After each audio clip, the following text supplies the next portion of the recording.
Estamos aqui hoje com a presença do pastor Rubem Rafael Schmidt, que é o pastor presidente da Igreja Pentecostal Missão da Última Hora. Hoje nós estamos aqui, eu sou o Matheus, para você que não me conhece.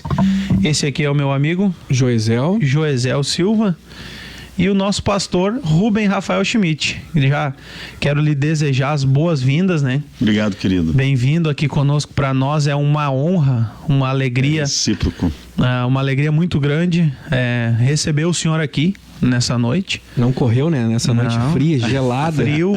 Frio. Olha, gente do céu, tá frio demais. É verdade. E então eu quero expressar aqui a minha alegria, minha gratidão a Deus pela sua vida, né? Por o senhor ter aceitado esse desafio, né? Porque, como eu disse para o pastor Gilberto Rezende, que esteve na edição passada do nosso podcast, nós estamos aprendendo. Isso aqui é um começo, né? Escola, né? Então a gente está aprendendo, estamos engatinhando a recém nesse ramo, nesse setor aí de podcast e conversa, mas aqui é livres, podcast livres. A gente tem a liberdade de conversar de qualquer assunto, né? Nosso slogan, como eu costumo dizer, o nosso slogan é semeando Jesus, mas os assuntos abordados são livres, né? Que bom. Sempre com o intuito de falar de Jesus Cristo. Então eu sou grato a Deus pelo senhor ter aceitado esse desafio, né? Esse convite nosso, e já lhe passo a palavra para iniciar a sua fala nessa noite. Muito bem, Matheus, obrigado pelo carinho, né? Você é uma pessoa amável, agradável, né? E você, a Josi e o Augusto, né? Essa família que hoje nos acolheram com muito carinho aqui, né? Já nos serviram uma janta maravilhosa. Estou aqui com minha esposa. Nós viemos um dia realmente puxado, um dia frio, mas não nos intimidamos, né? Matheus, beijo no coração, obrigado pelo carinho. Estivemos juntos no domingo, né? Numa festa maravilhosa, ali no 4º aniversário da Missão da Última Hora. Bênção de Deus. Aqui com o pastor Lucas, teu mano. E a gente aprendeu a amar essa família maravilhosa, né? Obrigado mesmo, e me sinto à vontade, me sinto assim, muito bem aqui entre vocês, né? E o Joey. Amém. Joey, já sentimos comunhão, assim, já no primeiro contato, né? Na primeira fala, e obrigado pelo seu carinho também, né? Que está aqui assessorando, né, o Matheus aqui, e nossos amigos, irmãos que estão aí conectados, né? Vamos tratar um pouquinho sobre o ministério, sobre a Missão da Última Hora. Parece também que vamos falar um pouquinho sobre Israel, que é o que eu amo demais, né? Então, e a obra missionária também, que é o que nós respiramos, a obra missionária. Enfim, estamos aqui para somar e para poder dizer, Matheus, que você continue com esse projeto, viu? Amém. Eu tenho certeza que através dessa ferramenta maravilhosa você vai alcançar muitas pessoas, povos e nações serão alcançados por esse trabalho, né? Você, como disse, está engatinhando, mas você tem uma coisa, você tem fogo no coração em fazer as coisas, né? Você tem foco. Então Deus vai te honrar muito aqui com esse trabalho, né? E estamos aqui para somar, para contribuir com isso, tá bom, querido? Amém. Nós somos gratos, né, por o senhor estar com a gente aqui. Mas, enfim, para nós começar já a nossa conversa... Vamos lá. Não sei se o senhor quer falar alguma coisa antes já, ou já posso lhe perguntar, o Joey, alguma coisa assim? Já pode chegar atirando. Então vamos, como diz a gurizada, vamos dali. Dali. Pastor, como a gente sabe, o senhor está na frente da Igreja Pentecostal Missão da Última Hora já há muitos e não tantos assim, que o senhor ainda é bem novo, né? Não me deixa muito antigo, rapaz. Isso, Não me deixa muito antigo, não. Já sabemos que o senhor está na liderança da igreja há muitos anos. E não é fácil liderar, não é fácil assumir um trabalho, gerenciar pessoas não é fácil. Com certeza. Né? Então, aí tu pega pessoas com temperamentos diferentes, com pensamentos diferentes, e a gente sabe que eu particularmente, na experiência que eu tive atendendo igreja desse tamaninho, em relação aos anos que o senhor está e também no ministério, né?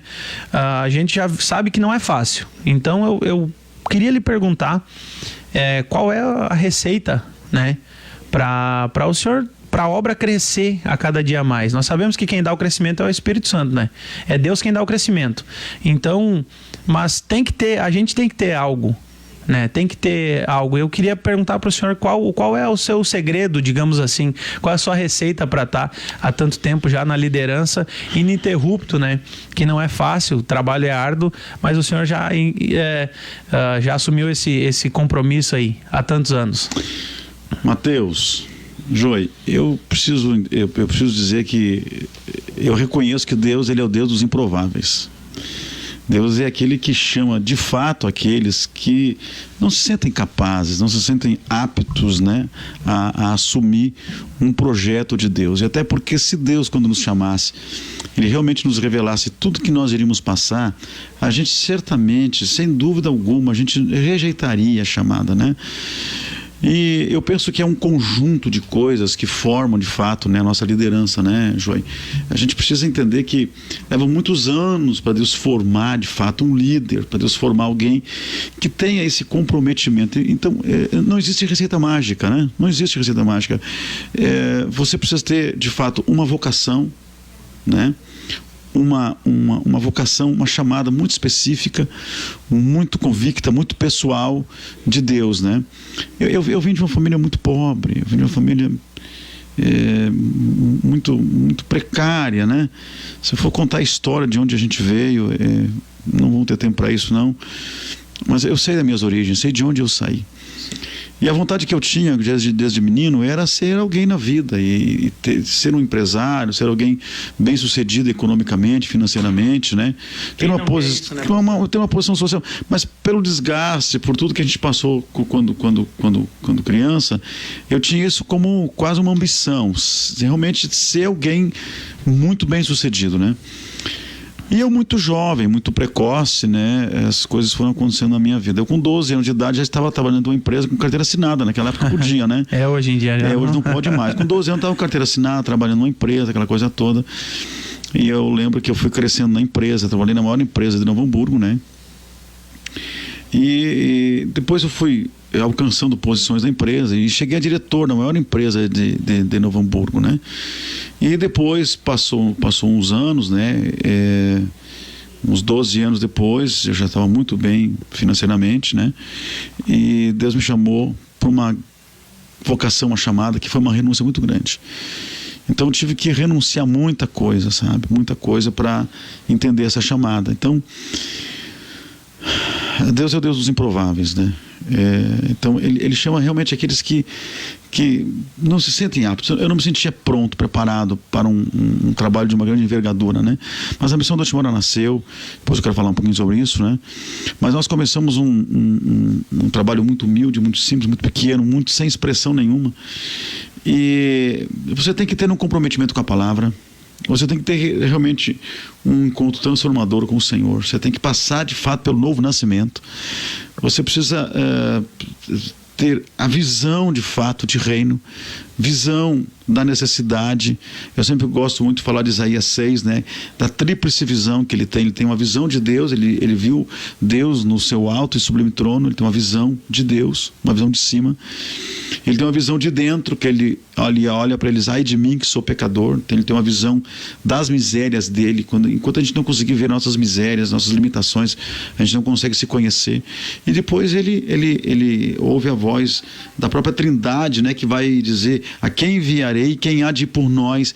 E ele fala, eis-me aqui, envia-me a mim. Então ele tem uma visão do campo, ele tem uma visão missionária, ele tem uma visão dos necessitados, ele tem uma visão dos povos.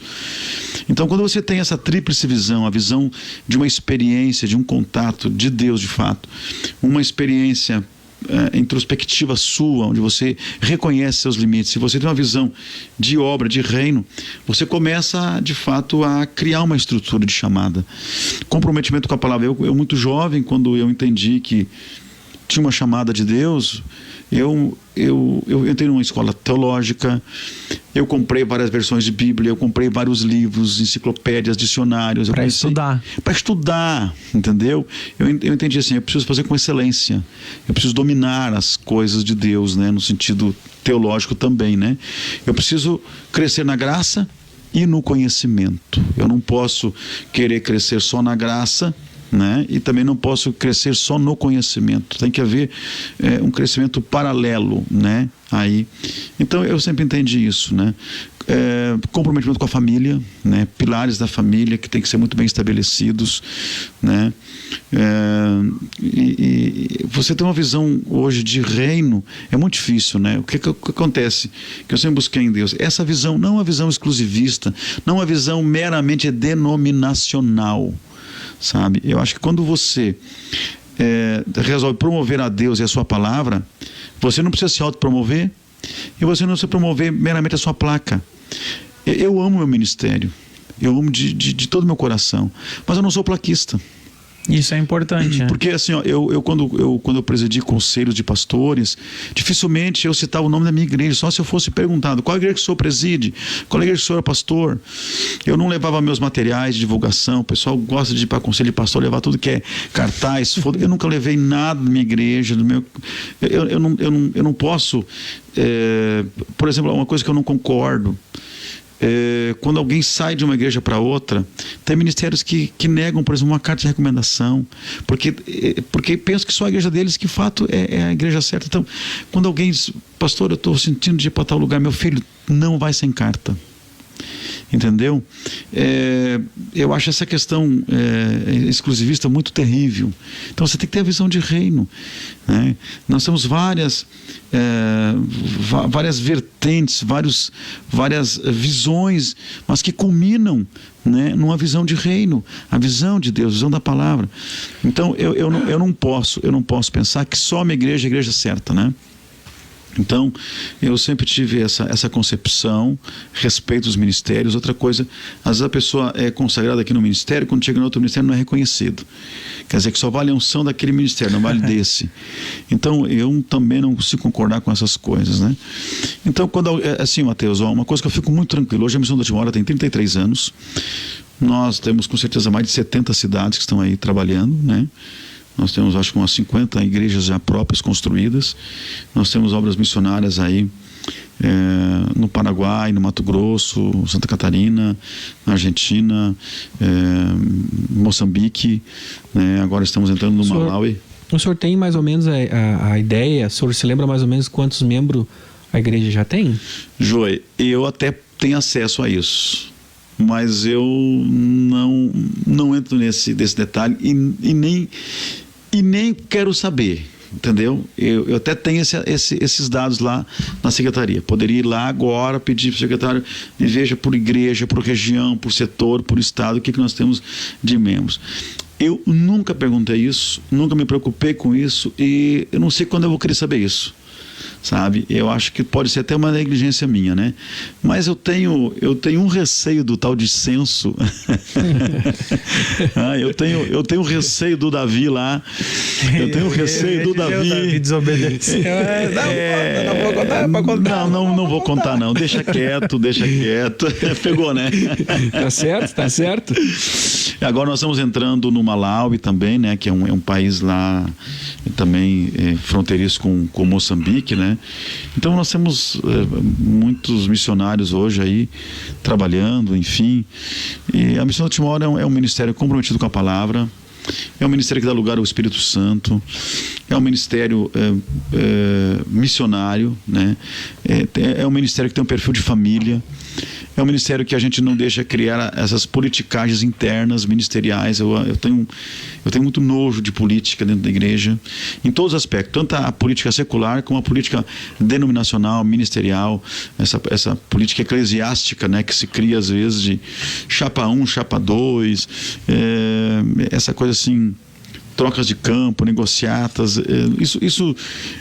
isso acho que nunca vai existir na Missão de Honra, porque todos os líderes que são formados entre nós, eles já são muito bem vacinados com respeito a isso. Então, a gente tem todo esse cuidado, né? E, como eu disse, a Missão da Última Hora começou muito simples, muito pequena. O que eu queria dizer antes é o seguinte: eu nunca, em 33 anos de ministério, eu desafio alguém, não quero duas, eu quero uma pessoa que diga assim: o pastor Rafael me convidou para sair do meu ministério e vir congregar aqui na missão. O pastor me ofereceu um campo, me ofereceu um cargo, me ofereceu uma posição. O pastor me entregou uma profetada, um revelamento aqui e me moveu do lugar que eu estava. Pelo contrário, quando as pessoas saem de uma igreja ou me procuram, eu procuro até dificultar a situação. Eu pergunto se a pessoa tem prova, se a pessoa está saindo bem, se não está rebelada, se não está disciplinada, se a pessoa, às vezes vem pessoas de outro ministério a querer abrir igrejas com a missão, com a placa da missão, e se eu perceber que tem qualquer coisa que envolva rebelião, eu não recebo, a pessoa vem, tem cadeira, tem o som, de quem é? Não, devolve, eu não quero nada que não seja legitimamente comprado pela missão da última hora, né? Não quero nada disso, não quero tirar crente de igreja nenhuma, a gente sofre isso, né? Porque tem muitos pastores de outros ministérios que vêm assediar o nosso povo, né? Acabam até levando gente às vezes. Mas eu não entro nesse expediente, não convido ninguém, não passo lábia, não passo mel, não entrego visão para ninguém para sair de uma igreja. Eu não entendo que Deus esteja nisso, né? Quando essa pessoa sentiu de Deus, ela vem realmente com convicção, ela vem por Deus, e ela vem um culto, vem dois, sente em casa, sentiu bem, é o que eu queria, é a igreja que eu gosto, a igreja que eu sempre sonhei. Amém. Depois que eu abraçar, meu irmão, daí eu abraço de verdade, né? Aí eu protejo, eu sou paizão, daí eu protejo, daí eu vejo o cerco, né? Mas já que veio, não sai mais. Não, agora eu vou te grudar aqui, tu vai ficar do meu lado aqui, né? Não, e quem vem por amor também vai passar todas dificuldades junto também, né? Porque em tudo a gente tem que ser provado, né, João? Tudo tem que ser provado. Eu digo, a gente, para ser amigo, a nossa amizade vai ser provada. Para a gente caminhar junto no ministério, a nossa chamada, a nossa vocação para caminhar juntos também vai ser provada, né? E uma das coisas assim, que me machuca muito, né? Eu não consigo, eu já apanhei tanto nesses mais de 30 anos, mas eu não consegui aprender ainda. É lidar com a deslealdade. Até porque eu tenho a impressão que deslealdade não tem cura. Eu não encontro na Bíblia desleal curado. Eu não encontro na minha experiência de vida, durante esses anos que eu trabalho, o desleal ser curado. O desleal é oportunista. Entendeu? O desleal ele depende de uma chance dele poder mostrar quem ele é. Ele até às vezes demonstra sinais de cura, né? Mas na primeira oportunidade ele vai te trair, ele vai te trocar, ele vai negociar, entendeu? Ele vai fazer alguma coisa que vale a pena para ele. Então eu sempre digo, o verdadeiro amigo não é aquele que fica porque você tranca a porta. O verdadeiro amigo é aquele que fica quando a porta está aberta e não sai, né? Então eu tenho muitos defeitos, né? E um dos defeitos que eu tenho é de fato confiar muito nas pessoas, e eu confio, eu aposto e eu acredito. Se a pessoa quiser me enganar, me engane, mas eu acredito. Embora hoje eu esteja um pouquinho mais vacinado, né? Um pouquinho mais assim. Eu já não veria como defeito, pastor. Desculpa cortar o seu assunto, porque na verdade o defeito está na pessoa que não honra a confiança que lhe foi depositada. Pelo menos eu vejo assim, né? Porque o que acontece? Às vezes a pessoa vem de um ministério arrebentado, desacreditado, desgastado, às vezes chutado, né? A liderança lá na outra igreja usou, sugou e fez como se faz com a laranja. Tirou o suco e joga o bagaço fora. Tá no chão. Aí chega uma missão da última hora, junta os pedaços, né? Abraça, dá carinho, acolhe, acredita, investe, aposta, né? Dá liberdade, e a pessoa daí começa a se reestruturar, começa a se fortalecer, se levanta, as asinhas crescem de novo. Aí quando tá bem, meu lindão, bate asa e vai embora de novo e nos abandona. Então isso é uma situação que eu já tratei muito. Mas ainda mais são os filhos leais que estão conosco do que os desleais que ficam pulando conforme as oportunidades que lhe aparecem, né? Então, você está à frente de um ministério hoje, né? Hoje nós enfrentamos muitas dificuldades, porque outro dia alguém disse assim, o senhor não é muito de inovação. Gente, eu não sou um alienado. Graças a Deus eu tenho uma visão muito clara das coisas, né? E eu entendo que toda inovação, ela é uma coisa momentânea, ela é uma modinha, é uma coisa de última hora. Um dia eu estava sentado numa reunião de várias denominações, daqui a pouco um pastor disse assim, estou indo a São Paulo essa semana, que tem um pastor lá que inventou um método novo lá para para juntar povo, juntar gente, tal. Eu vou lá descobrir o método dele. Eu fiquei pensando, meu irmão, até quando isso vai dar certo? E aí ele foi para lá, ficou uma semana lá, voltou, plantou um monte. E meu irmão, não deu nada certo. Ele acabou tendo embora daqui. Então, o que eu acredito? Eu acredito em renovação. Porque a inovação, geralmente a inovação é algo extra-bíblico. É uma coisa que deu certo com alguém, e que se deu certo com alguém, não quer dizer que vai dar certo comigo. Mas a renovação, meu irmão, ela vem pela palavra. A renovação, ela incendeia o coração. A renovação tem raízes, tem princípios bíblicos. A renovação, ela vem para ficar. A renovação, ela tem contexto, ela tem estrutura, ela tem base na palavra, no Espírito de Deus. Então, eu creio que nós hoje precisamos mais de renovação do que de inovação. Eu acho que hoje nós temos muita dança e pouca mudança. Nós temos muita atividade e pouca intimidade com Deus. Hoje nossos pastores têm muito tempo para a obra do Senhor e pouco tempo para o Senhor da obra. Então eu tenho uma autodisciplina aplicada em mim, que tem 2 dias da semana assim, que eu faço de tudo para me desconectar e ficar só com Deus. Segunda-feira eu tenho uma escola teológica que eu não precisaria e nem tenho tempo para dar aula em segundas-feiras, mas já há muitos anos eu dou aula em segunda-feira à noite. Então quando eu chego na segunda, eu me cerco dos meus livros, me cerco das minhas anotações, das minhas bíblias, entendeu? E eu preparo uma aula para poder à noite sentar com aqueles alunos. Terça-feira eu tenho um culto central na Igreja Matriz, onde é o culto do pastor, é o culto do ensinamento, é o culto da palavra. Então aquele dia também eu procuro me desconectar e ficar ligado ali com o Senhor, sabe? Aí quarta-feira começa a voar, começa a andar, começa para tudo que é lado, vai. Aí já emenda fim de semana, que fim de semana de pastor é uma loucura, né? Sempre 3, tem 4 lugares, 3, 4 eventos no mesmo fim de semana, sempre tem que estar em tudo que é canto, evangelizando, visitando, atendendo, pregando, ensinando, viajando, reunião de mesa, reunião da convenção, transferência, mudança, abertura de trabalho, missão, sabe? E departamentos. 50 igrejas. Se o senhor tiver uma campanha em cada uma por mês, o senhor não consegue visitar, né? Não dá a volta no ano. Não dá, né? Não dá a volta consegue. no ano. Já fez essa conta, João? Já fez essa conta? Tem que se mas deixa eu te explicar uma coisa, assim, ó. Eu fui um pastor, eu comecei muito novo, né? Comecei muito jovem. A missão do Timóteo começou em 88, eu tinha 19 anos. Eu era um menino. Então a gente. Pai, 19 anos. Nós éramos uma meninada que resolvemos abraçar uma visão de assumir. Tá, o senhor não me leva a mal fazer essa pergunta, se o senhor quer responder ou não. Qual é a sua origem assim, da igreja? Então, foi boa a tua pergunta, muito importante. Outro dia alguém ligou para mim, mandou uma mensagem: pá, como é que a Assembleia de Deus perdeu o pastor Rafael Schmidt, tal. De cara, a Assembleia não perdeu nada comigo, meu irmão. Porque eu nunca fui da Assembleia de Deus. Ele deve ter confundido. Eu até tenho um perfil meio assembleiano assim, né? E eu prego na Assembleia de Deus no Brasil todo. Tem 3 anos eu levei uma caravana para Israel, onde eu levei 9 pastores, mais pastores, mas levei pastores de 9 estados do Brasil, que eu prego. Tudo assembleiano. Entendeu? E aqui mesmo no Rio Grande do Sul, meu Deus, preguei muito na Assembleia de Deus. Ainda prego. Agora não, porque está tudo reduzido e eu também cortei minha agenda, né? Hoje eu estou muito pastor local. Hoje eu não quero viajar muito, não. Mas eu vim do Brasil para Cristo. Minha origem é a igreja O Brasil para Cristo. Mas não aquela que tem do lado da sede ali. Que tinha, não sei se tem ainda. Tem o prédio lá. O prédio, né? Tá ali.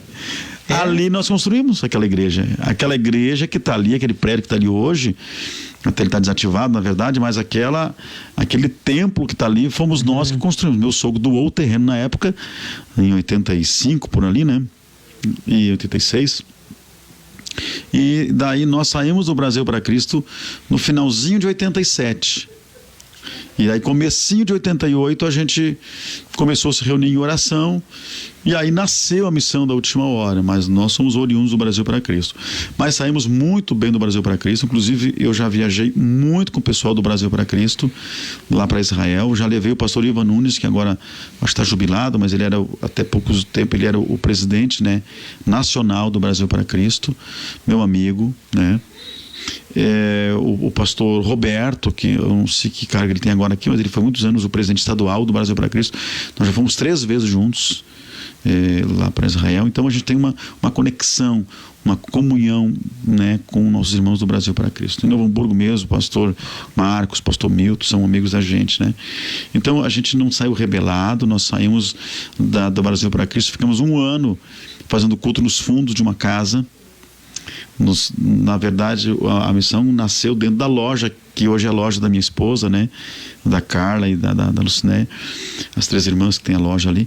E ali é uma loja que elas herdaram já de família, do pai, que tem mais de 40 anos, né? Então, ali naquela loja, a gente começou os cultos de oração. E do lado da loja, tem um prédio que hoje é a empresa do meu menino. Ali nós começamos os cultos da missão da Última Hora. E depois a gente foi ali para Kremer, e hoje nós estamos ali na sede nova, ali E ficou linda aquela sede. Ficou linda a sede. Ficou boa, olha, moderna, pastor, né?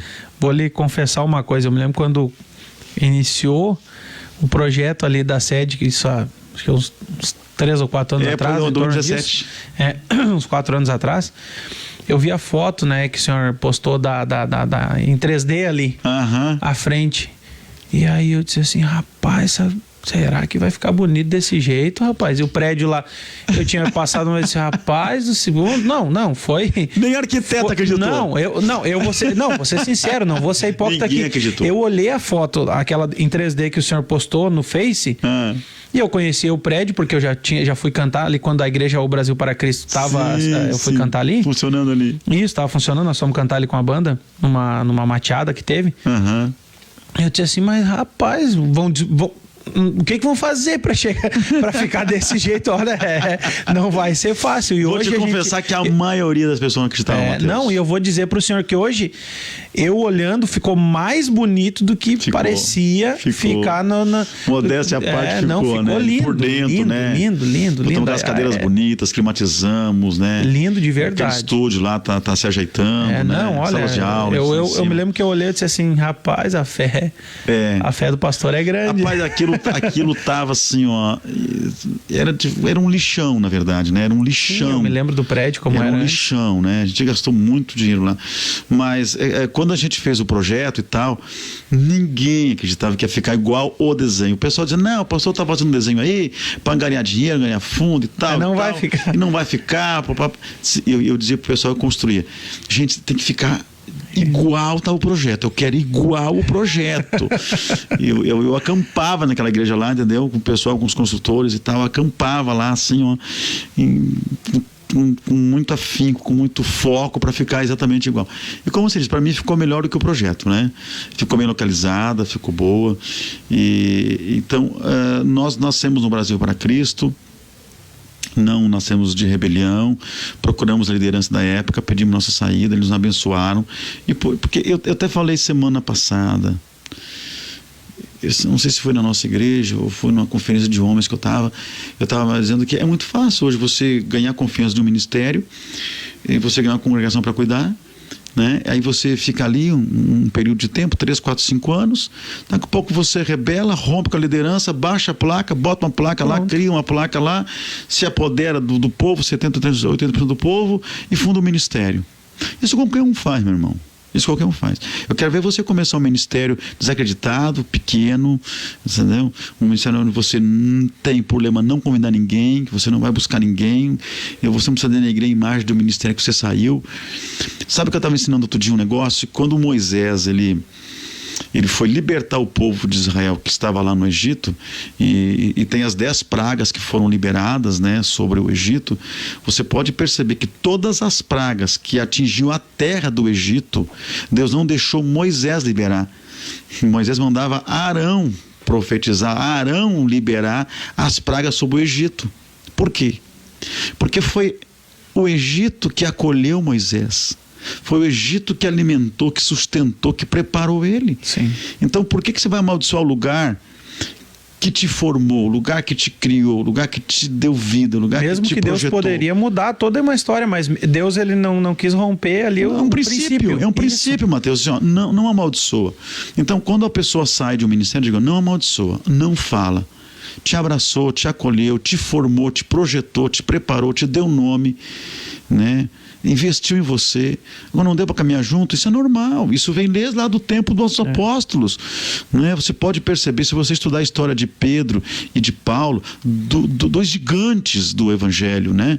Dois homens de uma envergadura extraordinária. Nós devemos muito, muito, muito para Paulo e para Pedro também, mas para Paulo muito mais ainda. Mas eles não puderam caminhar juntos, né? Divergência Teve um de tempo opinião, que Paulo e Barnabé também não puderam caminhar juntos. Teve um tempo que Paulo e Marcos também não puderam caminhar juntos. E teve um tempo que Abraão e Ló não puderam caminhar juntos. Então, essa questão de não dar para caminhar, de não dar mais para andar juntos, é uma questão assim, ó, que a gente precisa entender que isso pode acontecer, mas não significa que eu preciso amaldiçoar você, que eu preciso romper com você. Eu sempre digo, não quer mais trabalhar comigo, mas seja meu amigo. Não quer mais andar comigo? Dá um beijo no meu rosto, pega uma carta e vai embora. Mas vamos caminhar junto para lá na frente nós nos encontrar no céu. Não vai ter céu para não vai ter condomínios.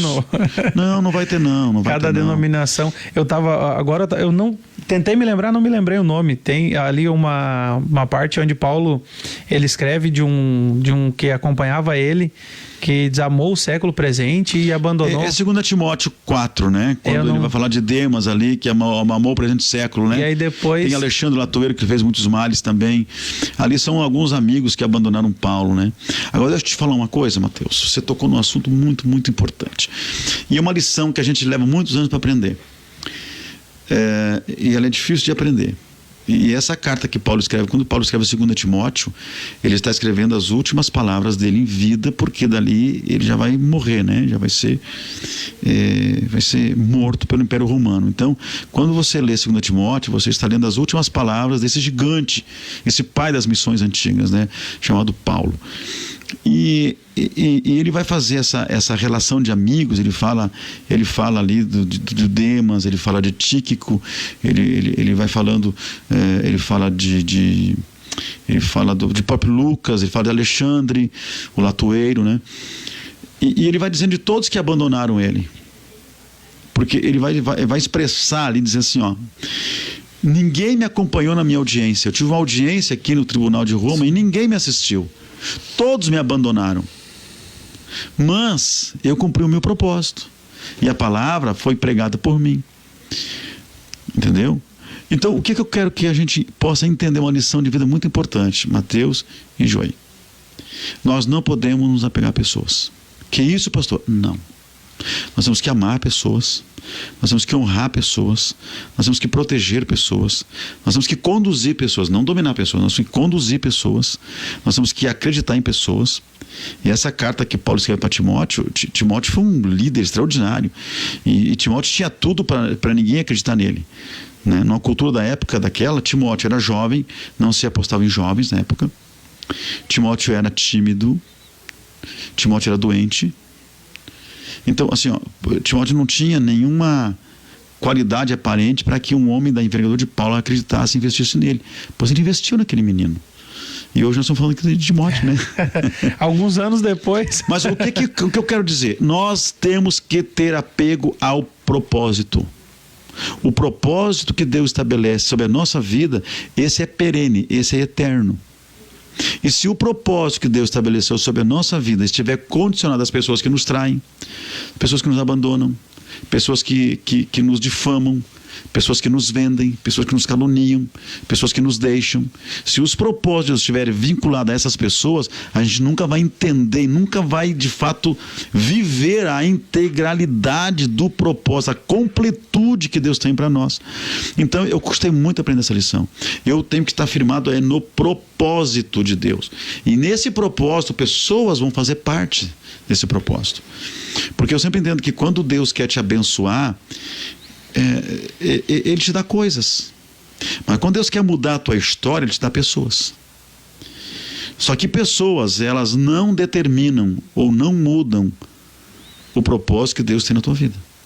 Quando tu estiver apegado no propósito, você não arredar o pé do propósito, mesmo que pessoas te traiam, mesmo que pessoas sejam desleais, mesmo que pessoas te entristeçam, você não pode sair do propósito de Deus. Entende? Então essa é uma lição que nós temos que aprender. Nós temos que ter isso muito vivo no nosso coração. Eu não posso abrir mão do propósito, mesmo que as pessoas na caminhada me abandonem, me decepcionem. O que é inevitável, né? Não tem como. Se Jesus escolheu a dedo 12 e lá já tinha um traidor, né? Então, não tem. A gente sempre vai conviver com traidores, por mais criterioso que seja... não tem como, né? E às vezes você aposta tanto, né, numa pessoa e daqui a um pouco aquela pessoa demonstra, né, um caráter que você não conhecia, não sabia, e a gente cai lá embaixo, se entristece, se magoa, mas tem que sacudir essa poeira, tem que erguer a cabeça e olhar para o propósito. O propósito, ele está estabelecido sobre a nossa vida. Então, é uma coisa, talvez essa seja uma parte da resposta que você me perguntou lá na frente, como estabelecer uma liderança. É você fundamentar no propósito e não em pessoas. Entendeu? E permanecer anos, né? Porque a gente vê diversas igrejas que começam e terminam. Porque, olha, eu tenho 29 anos. Parece mais, né? Mas você podia ser meu filho, hein? Você podia ser meu filho. Eu tenho 29, então eu penso assim... 33 anos o senhor já está na liderança. É muito tempo. É chão, né? É muita estrada. Diversas coisas. Eu já andei muito, Mateus, Joia. Eu já andei muito. Só para tirar uma dúvida, o senhor, tipo assim, na questão administrativa da igreja, o senhor é o presidente também, tipo, da convenção, ou o senhor só é o pastor ali que fundou a igreja? Como que o senhor lida com isso? O senhor delegou essa missão, assim, de orientar os outros pastores para outra pessoa, ou o senhor ainda continua tocando essa parte também? Não. Eu tenho uma vida muito ativa, tá? Então, assim, a gente está na presidência da convenção, tá? Esse órgão que administra a convenção é chamado de mesa diretora. Essa mesa diretora tem um presidente, tem 2 vice-presidentes, né? O pastor Jair é o meu primeiro vice-presidente, o pastor Michael é o meu segundo vice-presidente. Depois nós temos 2 tesoureiros, 2 secretários, né? E depois nós temos mais a suplência, né? O conselho fiscal e suplências. Essa mesa diretora, ela passa por um processo eletivo a cada 4 anos. Inclusive, esse ano tem eleição, tá? Passa por um processo eletivo. O que acontece? Pelo estatuto, o presidente se mantém no cargo, entendeu? Enquanto ele se guardar, enquanto ele tiver de fato uma vida no altar, uma vida correta, ele se mantém. Do presidente para baixo, cada 4 anos sofre uma eleição, tá? Então, o que acontece? Eu estou na presidência da missão, tá? E também sou o pastor da igreja matriz. Eu poderia optar entre renunciar à presidência e ficar só como pastor, ou então eu ser só o presidente e não cuidar diretamente de uma igreja, que eu já fiz isso. Sim, não, é bastante trabalho, né? Então o que acontece? A gente tem atribuição presidencial da convenção, a gente tem a função pastoral da igreja matriz, tá? E aí a gente ajuda a coordenar ainda como presidente, né, a obra missionária, né? Eu tenho a função da escola, que eu não abro mão, eu abro mão de um monte de coisa, mas escola eu não deixo de estar presente ali, porque amo, o que eu gosto mesmo da sala de aula, até dou um prego, dizem que prego, dou uns gritos por aí, mas eu gosto da sala de aula, né? E eu tenho uma agenda também bem puxada de viagens, né? E tenho família, tenho negócios. Então, assim, a função da gente é muito grande. Às vezes as pessoas não entendem isso. 3, Rafael. A pessoa não entende isso. A pessoa se pensa que o pastor pode atender agora, liga agora. Às vezes não dá. Às vezes...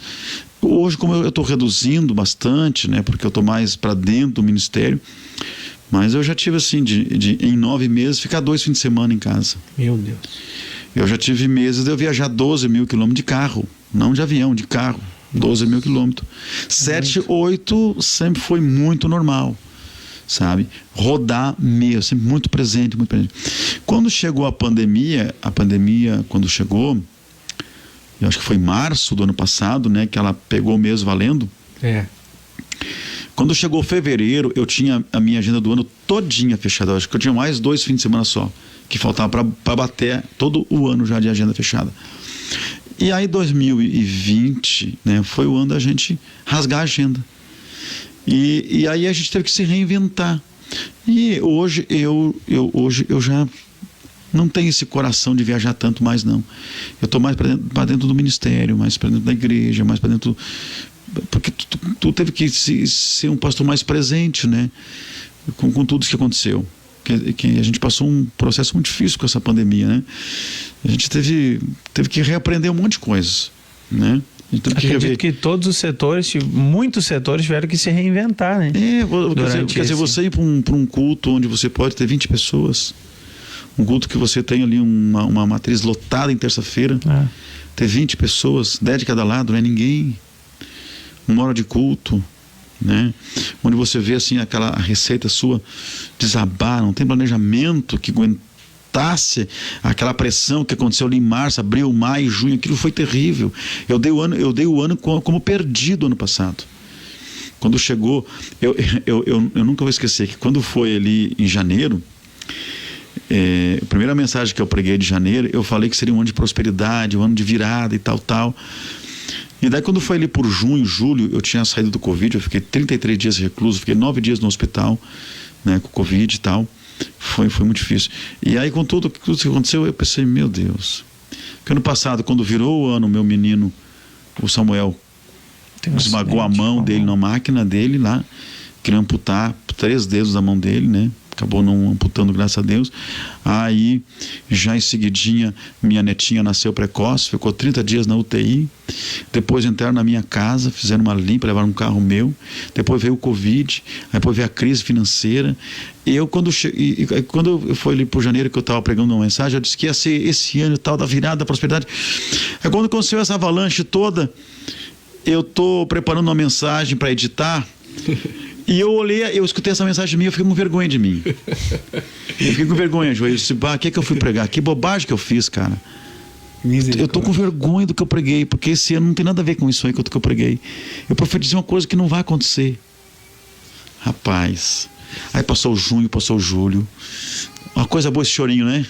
É o herdeiro chorando, né? Acordou, né? Deixa pegar aqui, esse choro é vida. Verdade. E o que acontece? Eu vou lhe confessar. Foi um dos anos ali de agosto, setembro, a página virou, a moeda virou, o cativeiro virou. Gente, eu vivi tanta coisa no passado de prosperidade no ministério. Eu adquiri coisas vieram para mim, coisas chegaram até mim, coisas que eu nunca imaginei. A gente chegou em países que eu nunca imaginei, nós alcançamos obras que eu nunca imaginei. A gente conquistou, a gente construiu, a gente teve conquistas na vida pessoal que eu nunca imaginei. Num ano que eu pensei que ia começar bem, depois virou toda aquela avalanche, eu pensei que não ia dar nada certo, eu dei o ano por perdido, então eu não tinha mais agenda de viagem, não tinha mais a igreja não tinha mais evento nenhum, não estava aquele pingadinho de gente, povo dispersado e tal, mas Deus, Ele provou que Ele é o dono desta obra. Sim. Ele é o Senhor desta obra, Ele que comanda isso tudo. Então, eu tenho vivido muitas experiências com Deus, né, na dependência dele. A tua pergunta foi muito abrangente, e uma delas é: o que fazer para se manter na liderança? É depender plenamente do Senhor. Plenamente do Senhor. Nós temos que fazer planejamento, sim. O que eu digo? Às vezes a gente quer milagre, mas não quer ver o processo. Eu falei isso ontem na igreja matriz. Muita gente vem para a igreja porque quer milagre, mas nós temos que entender que nem sempre Deus quer dar um milagre, Deus quer ensinar um processo. E às vezes o processo vai gerar um milagre na nossa vida. Nós queremos chegar na igreja como se Deus tivesse uma varinha mágica, uma varinha de condão, Ele vai vir as coisas do nada. Não. Quando Jesus ele foi fazer a multiplicação dos pães, e há 2 milagres que estão nos 4 evangelhos, só 2 milagres que estão em todos eles, que é a ressurreição de Jesus e a multiplicação dos pães. Então deve ter uma lição. Eu dou um seminário de 3 dias sobre a multiplicação dos pães, de tão profunda que é esta obra. E uma palhinha só. Quando Jesus foi fazer a primeira multiplicação dos pães, porque tem 1 e 2, né? E aí eu faço um paralelo da primeira e da segunda. Mas a primeira ele disse: façam grupos de 50 e 100, 50 e 100, 50 e 100. Ou seja, o que ele está ensinando? vocês organizem essa multidão, organizem a massa, organizem o povo. Quando tiver organização, que a gente souber quantos tem aqui, quantos grupos de 50, quantos grupos de 100, eu vou fazer o milagre. Ou seja, Jesus está ensinando assim, ó, organização é com vocês, milagre é comigo. Sim. Então tem gente que quer milagre. No seu chamado. Tu quer milagre, mas você é um bagunçado. Você quer milagre, você é desordenado. Você quer milagre, mas você deixa tudo por conta. Meu irmão, muitas vezes quando chega no começo do mês, eu faço todo o meu planejamento financeiro. E quando eu olho para a realidade que eu tenho aqui e eu olho para o que eu tenho de fato em caixa, eu fico assustado, eu vou para a oração. Mas eu dependo às vezes de milagres de Deus para honrar tudo que a gente tem assumido. De compromisso. Quando o milagre chega, eu sei onde aplicar o milagre. Quando o milagre chega, eu estou organizado para ele, eu estou preparado para o milagre. É a mesma coisa que eu digo assim, às vezes não é falta de oportunidade para você não crescer, é você não se preparar para que quando a oportunidade chegue na sua vida. Eu digo isso para os jovens, se você não buscar um curso profissionalizante, você vai viver na miséria, meu filho. Se prepare, estude, se dedique, faça um curso profissionalizante, não pode fazer uma faculdade, faça curso, faz curso online, vai para uma escola, entendeu? E te prepara, porque vão vir a oportunidade, você não está preparado para ela. A mesma coisa é a obra de Deus, se prepare. Você que tem uma chamada, vai para uma escola teológica, vai estudar, meu filho. Vai estudar porque um dia vai fazer falta para você. Então é aquele dito tão conhecido. Se você não se senta para aprender, não se coloque de em pé para ensinar. Então eu conheço pastores obreiros que acharam que isso não precisava. Foram para o campo, foram para a obra, os anos se passaram, se arrebentaram, se quebraram, tiveram que voltar para estudar, tiveram que voltar para aprender, que vai fazer falta. Então, o que eu estava tentando dizer, eu ensinei outro dia para os pastores a questão do imediatismo. Essa armadilha miserável do imediatismo, você forçar um crescimento, você de fato inchar uma instituição e não fazer ela crescer. Entre crescimento e inchaço tem uma grande diferença. Que coisa linda esse choro, né? Deixa eu chorar. Tá pegando aí? Um pouquinho. Pouquinho? Pouquinho. Manda ele chorar mais alto lá. O que acontece? Tem uma palavra em Levítico 19 em que o Senhor ordena como é que você lida com fruto. Ele diz, ó, nos primeiros 3 anos, quando der fruta à árvore, você não colhe esses frutos, deixa na árvore. Não colhe. Levítico 19. Para curar a árvore, para tirar a amargura da árvore, para trazer a doçura para aquela fruta, um tempo de cura daquela árvore. Os primeiros 3 anos não tira nada dela, deixa ela ali. No 4º ano você vai lá e colhe, mas no 4º ano o fruto não é seu, é do Senhor, leva para o Senhor. Você só vai colher fruto no 5º ano. O 5º ano é o seu fruto. Então, esse obreiro que abre uma igreja, uma congregação, ou assume um trabalho e quer no ano arrebentar, meu irmão, 2 anos quer fazer saltar a tampa da chaleira, meu irmão, você não conhece a Bíblia. Você leva no mínimo 3, 4, 5 anos para estruturar uma liderança dentro de uma igreja. Então, abaixo de 5 anos, meu irmão, não adianta você querer fazer fórmula mágica, você importar modinhas, você trazer inovações, sabe? Não adianta luz e fumaça, meu irmão. Tem que ter a glória de Deus mesmo. Nós temos que ter vida no altar, comprometimento com a palavra. Então, isto vai atrair a presença de Deus, né? Você promove a palavra promove toda a tua estrutura, promove a tua pessoa, promove o teu ministério. Então não adianta eu querer fazer uma mera uma mera projeção pessoal minha, projetar o meu ministério e tal. Projete a palavra, proclame a palavra, exalte a palavra, viva pela palavra, ensine a palavra, proclame de fato o evangelho, e ele vai se encarregar de fazer todas essas coisas, né? Então eu fico muito preocupado hoje com quem é muito imediatista e pensa que vai arrebentar em pouco tempo. Não. E por isso que abre e fecha, abre e fecha, porque não sabe passar um processo. Isso. Não sabe viver um processo leva tempo. Não sabe? É da noite pro dia, né? Quando pensa que Davi recebeu a unção lá do Samuel e já saiu rei.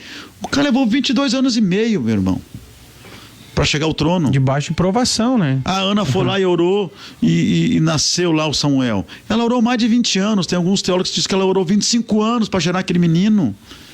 Sabe? Então, as coisas de Deus, elas de fato, elas demoram. Por que demora? Porque elas são grandes. E tudo que é grande leva tempo para gerar. Então, a gente tem que ter essa concepção realmente de que as coisas de Deus, elas precisam de tempo para nós ser moldados, para arrancar de nós o orgulho, a vaidade, a presunção, né? Arrancar de nós essa coisa, essa independência de Deus, que a gente querer uma asinha já está independente de Deus. Então tem horas que Deus ele precisa puxar esse freio na gente, nos quebrar, nos moldar, para a gente ver, porque eu tenho uma mensagem que eu gosto de ministrar muito para líderes, é a questão de como que Deus prepara um profeta, como era ser um profeta, um Ezequiel, um Jeremias. Quando Deus traz um Jeremias para profetizar, é como se Deus te convidasse assim, Joy, me empresta os teus olhos para chorar. Jeremias é o profeta chorão, né? O profeta que mais chorou, que mais lamentou. Ele lamentou tanto que Deus deu um livro para ele, Lamentações de Jeremias. Vou te dar um livro, Lamentações de Jeremias, para você escrever aí. Se você estudar a história de Ezequiel, gente, Ezequiel, Deus mandou ele comer estrume na comida, para ele sentir o que o povo ia comer no cativeiro.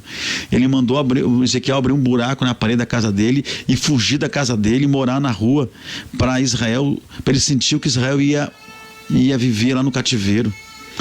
Sabe? Deus disse para Ezequiel: eu vou matar a tua esposa. De manhã tu sepulta ela e de tarde sai pregar e não chora. Reprime o choro. Para quê? Para tu sentir o que eu sinto perdendo a minha esposa, que é Israel. Então, se a gente entender que Deus, ele quer que a gente sinta o que ele sente, nós vamos ver uma outra vida.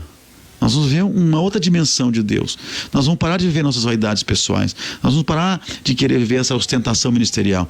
E hoje tem muito engodo na rede social. Hoje tem muita gente publicando e botando coisa que não existe. Fachada. Você vai lá ver, não tem aquilo ali. Sabe? Então é melhor. Alguém essa semana no rádio disse assim: eu não sabia que o ministério tinha crescido tanto. Eu digo: nós crescemos quietinho. Crescemos pelas beiradas. Crescemos bem quietinho, sem alardear. Porque a inveja tem sono leve. Ela acorda muito fácil e vem contra a gente. Mais quietinho, melhor. Cresça quietinho, meu irmão. Não precisa alardear muito. Claro que a gente tem esse anseio de querer ir para a rede social. Hoje cada vez mais, né? Mas é bom, é uma ferramenta maravilhosa. Eu acho que a gente tem que fazer bom uso disso. E o que vocês estão fazendo aqui é muito bom, é muito salutar, né? E essa semana na escola lá, alguém fez uma pergunta para mim: por que as igrejas todas, a maioria das igrejas escolhem o cantor, o pregador, escolhe o pastor, olha na escala quem tá para pregar, quem não tá, né? Aí eu disse assim: é que eles não conhecem o princípio lá de João 3. A gente lê muito João 3:30, né? Importa que ele cresça e que eu diminua. Mas se você ler o verso 29, João vai dizer assim: eu só sou amigo do noivo, e eu me contento em ser o porta-voz do noivo. Aí quando o João está falando isso, a gente tem que se reportar à cultura da época, né? Do casamento judaico. Porque vocês muito bem conhecem a parábola das 10 virgens, né? Que elas estavam lá velando junto com a noiva, né? Que era de fato isso que acontecia. Uma noiva judia, ela na semana do casamento dela, faltando uma semana para o casamento, o noivo dizia: essa semana eu venho te buscar para casar. Então ela ficava em casa esperando 7 dias. E ela se cercava de amigas que ficavam velando, cuidando de noite, para se antecipar à vinda do noivo. Quando o noivo chegasse, ela está pronta, preparada, esperando ele. Mas o noivo também, ele fazia uma coisa: ele convidava o melhor amigo dele para ficar com ele aquela semana, né? E enquanto ele não decidia vir buscar a noiva, ele mandava esse amigo na casa da noiva todo dia. Só vai lá e leva uma notícia para ela. Diga para ela que não perca a esperança, viu? Que eu vou lá buscar ela. Tô indo. Diga para ela manter acesa a esperança de que eu tô chegando. Vai no outro dia, vai lá e diga para ela que eu amo ela, que eu sinto falta do perfume dela. Diga para ela que eu amo estar com ela. Diga para ela que ela se prepare, porque nós vamos nos encontrar. Então esse amigo, ele tinha essa função de manter viva a esperança, chão no coração da noiva, de que ele ia chegar, né? Então João disse: eu sou só amigo do noivo, eu só tenho que proclamar a palavra. Porque os discípulos de João disseram: cara, aquele Galileu lá que tu apresentou no Jordão, o cara está arrebentando, meu irmão. Os nossos batismos aqui se esvaziaram, João, e o dele está cheio. Ninguém mais está te seguindo, está todo mundo indo com ele. Porque João Batista não tem nenhum milagre no ministério dele, né? Jesus ressuscitava os mortos, curava o leproso, dava cega vista ao cego, voz ao mudo, curava o leproso. Então, as multidões afluíram para Jesus e para os seus batismos, né? Aí João disse, não tem problema nenhum, importa que ele cresça e que eu diminua. Mas ele vai falar antes disso, assim, o importante é que eu só sou amigo do noivo. Mas onde é que o senhor quer chegar, pastor Rafael? Eu quero chegar de que havia um risco naquela época, quando isso acontecia. Havia o risco de a demora do noivo causar na noiva uma paixão pelo amigo do noivo. Pelas declarações que ele falava, a noiva acabava se apaixonando pelo amigo do noivo. E havia um segundo risco, do amigo do noivo assediar a noiva do amigo. Está entendendo? Então hoje nós estamos vivendo uma realidade muito semelhante a essa. Hoje nós estamos vendo uma noiva que se apaixona pelos pregadores, que são só porta-vozes. Nós não temos que se apaixonar por ninguém, a não ser por Jesus, meu irmão. Então, quando a gente troca o noivo e se apega aos amigos do noivo, a gente corre um risco muito sério. E quando os amigos do noivo estão abusando da noiva, se apoderando dela, só que Jesus está vindo, hein? E vai acertar essa conta aí. Então, é um princípio que nós temos que aprender também, né? Que a gente é apenas amigo do noivo. Nós não podemos nos prostituir com a noiva. Nós não podemos nos apoderar da noiva. Nós temos que manter viva a esperança e a chama no coração da noiva de que ele está chegando. Entendeu? Forte, Brasil. Não, olha, palavra forte mesmo, hein? Pastor, com relação agora, ouvindo o senhor, eu gostei muito de ouvir o senhor. Me diz uma coisa, como é que o senhor faz lá com os seus pastores lá? O senhor dá um curso, dá um ensinamento, uma escola teológica para eles? Então, nós temos a mesa diretora, como eu te falei, onde tem nosso órgão máximo de administração. Aí abaixo disso nós temos os pastores regionais, né? Então, tem lá uma região, 7, 8, 10 igrejas, tem um pastor regional. Aí esse regional tem abaixo dele os locais, os pastores locais, tá? E uma vez por ano, sempre em novembro, a gente reúne a mesa diretora, os regionais e os pastores locais, e abaixo dos pastores locais tem todo um corpo ministerial, que é evangelistas, presbíteros, diáconos, auxiliares, entendeu? Então vem para a convenção. O que acontece? A maioria dos nossos obreiros passam por uma escola teológica, né? Ou seja, ETAD, ou seja, IBADEP, ou seja, qualquer outra escola. Tá? Nós temos na Missão de Mora a migração de muitos pastores formados e prontos já, que vêm de outros ministérios. Vem de Assembleia, vem de Batista, vem de Brasil para Cristo, enfim, vem de outras denominações já com a formação, né? Então tem que haver esse ajuste também, né? Porque eu não posso chegar no ministério e trazer o ministério de onde eu vim, a visão ministerial, que eu estava para dentro da visão ministerial que eu vou estar agora. Então sempre tem que haver, obviamente, esse ajuste, né, esse preparo. Mas o que eu sempre digo, nós entendemos que Deus não tem filhos prediletos. Deus tem filhos dedicados. Então, alguém um dia me perguntou, pastor, o senhor tem muita sorte, né? Meu irmão, não sei se eu tenho sorte, não. Eu sei que quanto mais eu me dedico, mais sorte eu tenho. Quanto mais eu estudo, mais sorte eu tenho. Quanto mais eu busco a Deus, mais sorte eu tenho. Quanto mais princípios eu guardo, mais sorte eu tenho. A sorte. Então a sorte é... sorte. As coisas não caem no nosso colo. Sorte. As coisas não caem no nosso colo. E Deus também não larga nada assim. Deus larga coisa bruta. Ela tem que ser lapidada pra gente. Tem que ser preparada. Então, não dá pra querer... Até porque, né, nós também não saberíamos lidar, né? Se Deus desse tudo pronto, qual seria a nossa lição? O princípio de Deus é o princípio da eleição, né? Porque o homem tem que ser eleito, né? Tem que ser eleito. E para ser eleito ele tem que passar por um processo, né? Então, essa doutrina de sal, uma vez sal para sempre, ela cai por terra logo, né? Então, Deus, ele nos elege, e Deus nos escolhe, mas tudo é condicionante, né? Por exemplo, quando Deus planta Adão no Éden e Eva posteriormente, eles teriam que passar por um processo de eleição, porque embora eles tenham nascido adultos, né, eles precisavam passar por um processo de eleição. E qual era o teste deles? Não coma da árvore da vida. Não como da árvore do conhecimento do bem e do mal. Não toque. Ali estava o teste da eleição deles. Pois foram lá e comeram da árvore do conhecimento do bem e do mal. Foram rejeitados, foram tirados do jardim, né? Então, o que é que eu quero dizer? A gente precisa, com o tempo, com muito tempo, se preparando, porque Deus não vai entregar alguma coisa para nós se a gente não estiver, pelo menos, dependente dele e preparado para isso, sabe? Por isso que eu digo aos nossos irmãos: estudem idiomas, estude cultura. Você vai para um país, uma nação, sature o teu conhecimento, né? Quando a gente vai lá, por que eu gosto muito de Israel, né? Porque a gente tem um conhecimento escriturístico, tem um conhecimento espiritual, tem um conhecimento teológico, né? Mas quando você vai na nação de Israel, você tem todo um contato cultural, você tem todo um conhecimento político, já muito mais. Você tem um conhecimento geográfico, você tem um conhecimento de tradições, de culturas, né? Você tem um contato realmente com o aspecto militar, o aspecto político, o aspecto enfim, espiritual também, obviamente, né? Mas todo um conjunto de coisas que acabam te preparando melhor para você dominar um assunto, você poder ministrar um assunto, né? Eu vejo muita bobagem sendo falada hoje em dia, né?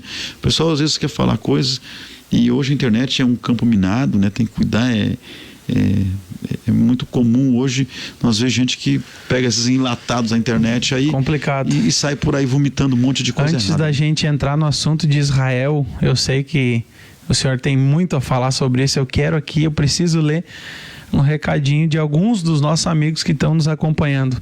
Meu irmão aqui, o Lucas, comentou: bênção de Deus, Mano e o Joey, Pastor Rafael, bênção demais. Beijando no coração, meu filho. A Antônia, a Chica, Chica, Deus te abençoe.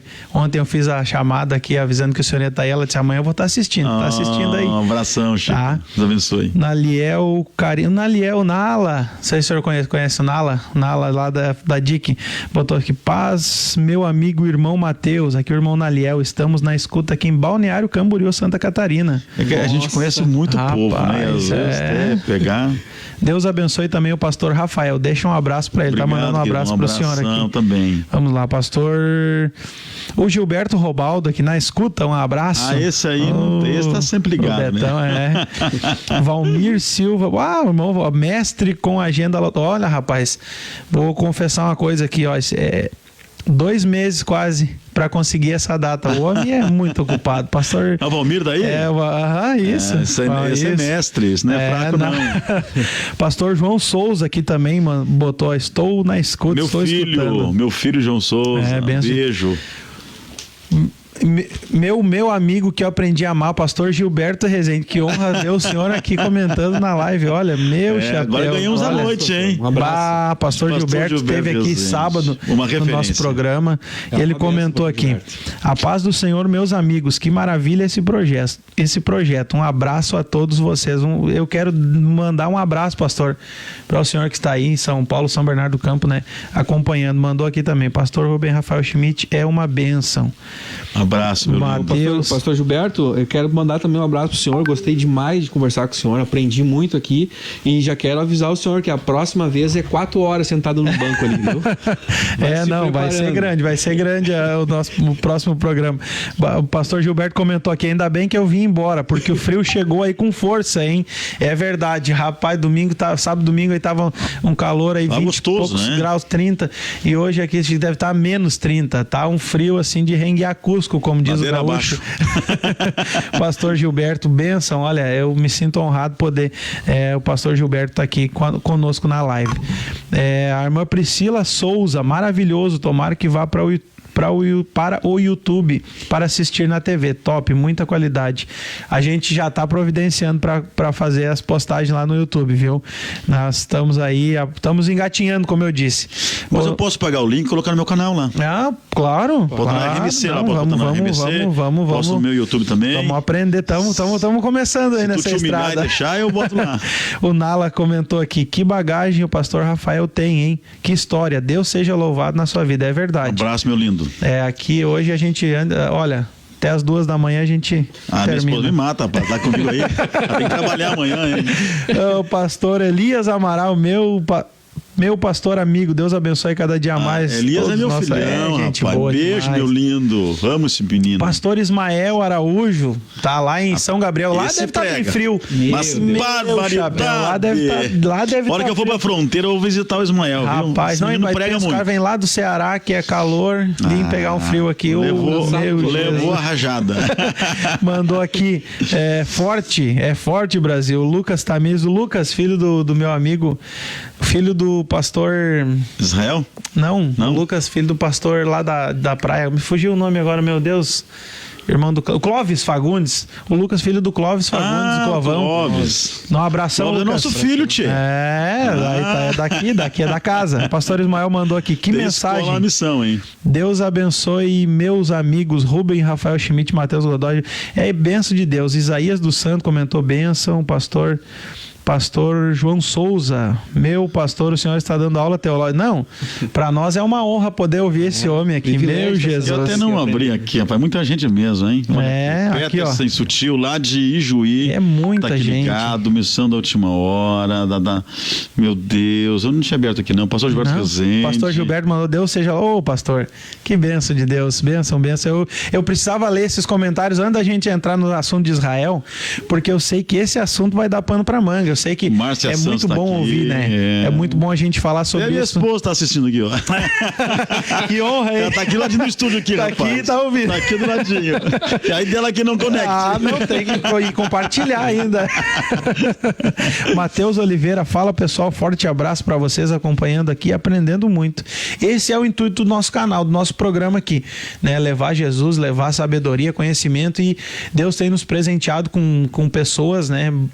Que tem algo a oferecer. Esse é o nosso segundo programa. O primeiro foi com o pastor Gilberto Rezende, que me surpreendeu demais, não pela pessoa do pastor Gilberto, mas a gente ficou 1h30 aqui, pastor Rafael, e eu disse assim, ó, pensa numa 1h30 que passou em 15 minutos. É muito rápido, né? É muito. A gente vai começar a falar das coisas de Deus. Nós já estamos há 15 minutos aqui, não? Eu acho que uns 5 minutos. Então não, faz pouquinho. Recém começou, pastor? Isso, menino. O pastor Gilberto foi um presente para nós. Foi um presente de Deus. bênção, Foi um né? presente para nós. Glória a Deus. Nós, A gente olha... estava com a fé, mas não tinha ainda não tinha experimentado, né? E o pastor Gilberto vem e trouxe foi um presentão. Não, foi. Deu pra nós. E hoje o senhor também está sendo. também, né? Eu disse, Deus prepara as coisas no tempo certo, né? Foi complicado, não conseguiu uma agendinha, né? Não, olha, eu consegui essa Deus, agenda para. um presente. Olha, Deus faz as coisas acontecerem, né? Mas então vamos entrar no assunto de Israel, então, pastor? Rapaz, não mexe comigo. Não, olha, eu tenho que ir Israel, embora. não, tá cedo, pastor. Eu tenho que ir embora. Não, Israel, eu ainda vou ir com o senhor para lá. Você é teu diácono, pega a tua mala lá. Eu quero... eu quero ainda fazer essa viagem, olha, é um sonho, e eu sei que, né, a gente tem que lutar por isso, mas eu sei que o senhor já foi diversas vezes lá, né? E aí eu pensei, não, antes da gente começar esse assunto, eu vou ler os recados aqui dos nossos amigos. Tu sabe que dentro do hebraico não há o verbo ter. A gente usa muito essa expressão, ter, né? Eu não tenho condição, eu não tenho capacidade, eu não tenho dinheiro. Ou às vezes a pessoa diz, eu tenho e acaba não conseguindo, eu tenho e acaba não chegando. Dentro da verbalização hebraica existe a expressão existe e não ter, e sim existir. Porque qual é a concepção de Deus? Não é a questão de você ter ou não ter, é a questão de ele trazer a existência. Deixa eu explicar. Um judeu não vai dizer assim, eu tenho uma casa. Existe uma casa que Deus me deu. Eu não tenho um carro. Existe um carro. Deus trouxe a existência de um carro e me deu. Deus trouxe à existência uma família e me deu. E quando a gente entendeu, o Mateus já começa a chorar. Quando a gente, não é forte. Quando a gente entende que é Deus que tem o poder de trazer à existência as coisas e Ele confia isso a você, gera em você de fato toda essa relação de intimidade, de dependência e de provisão que emana e vem dele. E quando você de fato reconhece que é Ele que traz à existência as coisas, né? Por exemplo, quando Deus vai chamar lá Moisés, né? Lá naquela sarça lá, que pega fogo, mas não se consome e tal. E aí Moisés vai perguntar assim: tá bom, Senhor, eu até vou lá, mas eu precisava... Moisés era muito inteligente, né? Moisés assim: Senhor, mas dá para o Senhor me dizer o teu nome? Vocês me perguntar como é que é teu nome lá, como é que eu vou dizer? Aí o Senhor diz: diga que o eu sou te enviou. Só que nós temos um problema sério nas transliterações de hebraico para português, por exemplo, né?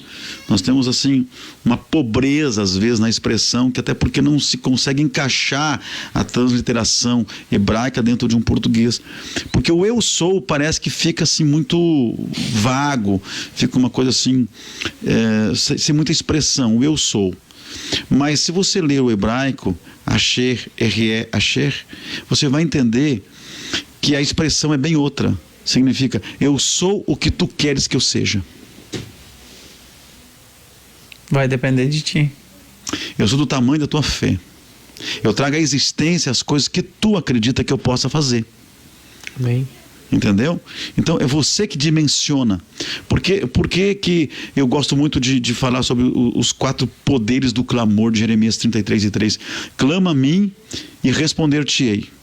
Anunciar-te-ei coisas grandes e firmes que tu não sabes. Então há 4 grandes princípios do clamor que envolvem a nossa relação com Deus. Primeiro, clama a mim e responder-te-ei. Nunca ficaremos sem resposta quando nós clamarmos. O poder do clamor traz coisas grandes, porque Deus é grande. Então, quando a gente começa a entender que dá para pedir coisas grandes para Deus, nós vamos viver as coisas grandes de Deus. Quando nós começamos a minimizar Deus e achar que Deus está muito dentro do nosso script, dentro da nossa agenda, do nosso itinerário, Deus está dentro da nossa expectativa, a gente começa a ter uma relação muito pequena com Deus. Então eu queria aproveitar aqui e fazer um desafio. Vamos pedir coisas grandes para Deus.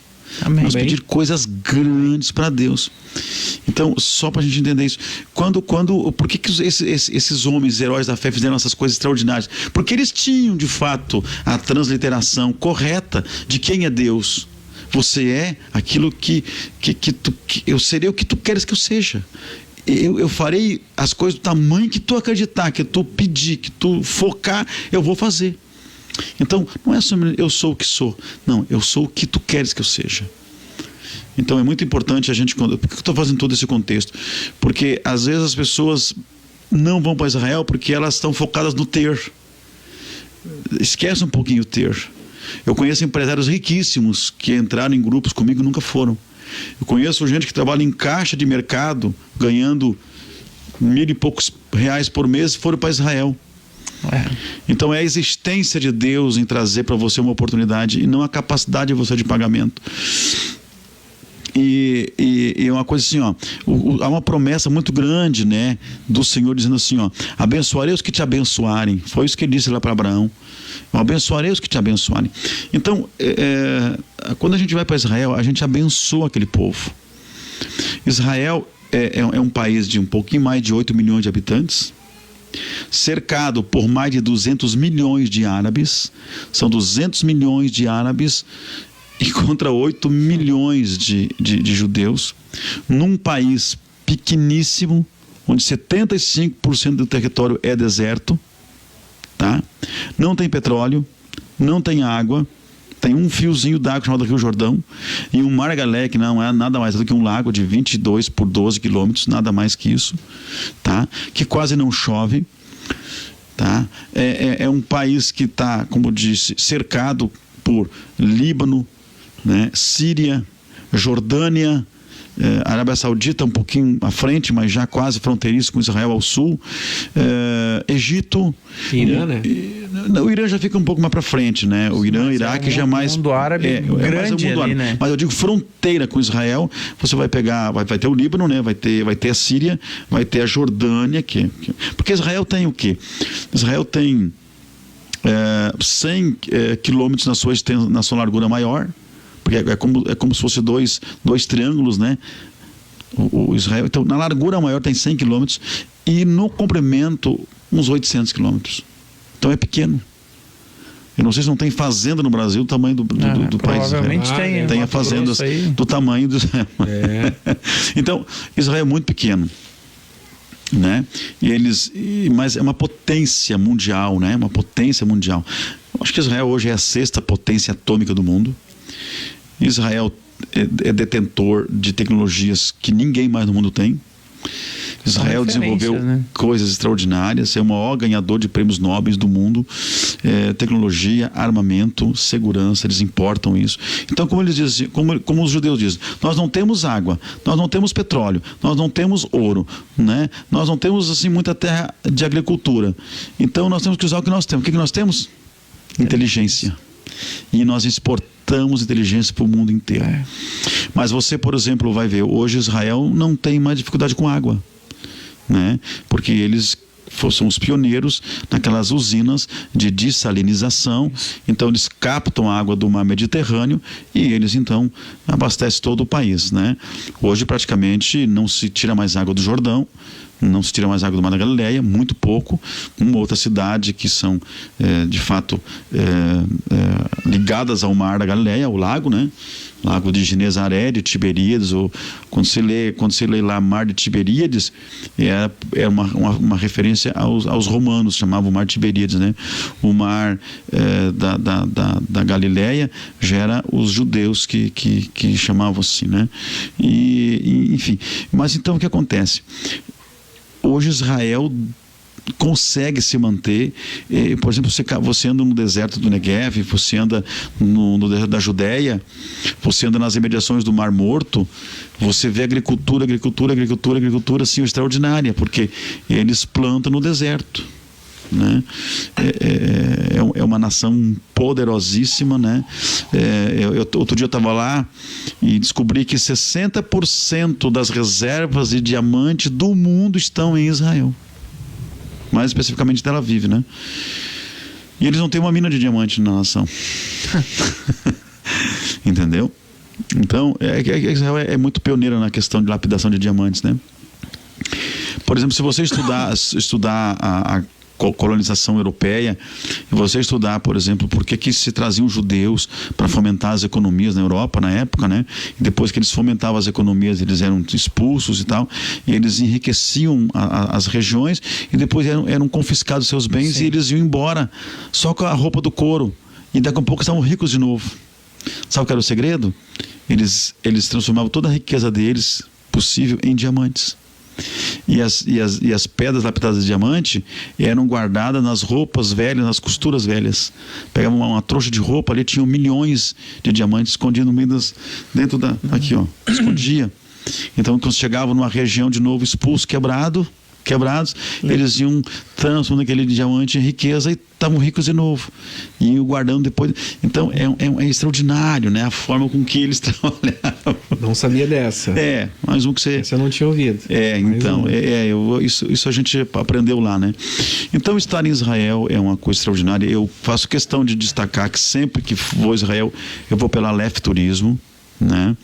Que é da minha grande amiga Carla Damasceno, lá de Belo Horizonte. Comecei a acompanhar ela no Face depois que eu vi as suas viagens. Fenomenal, Carla Damasceno, né? Então sempre vou por eles.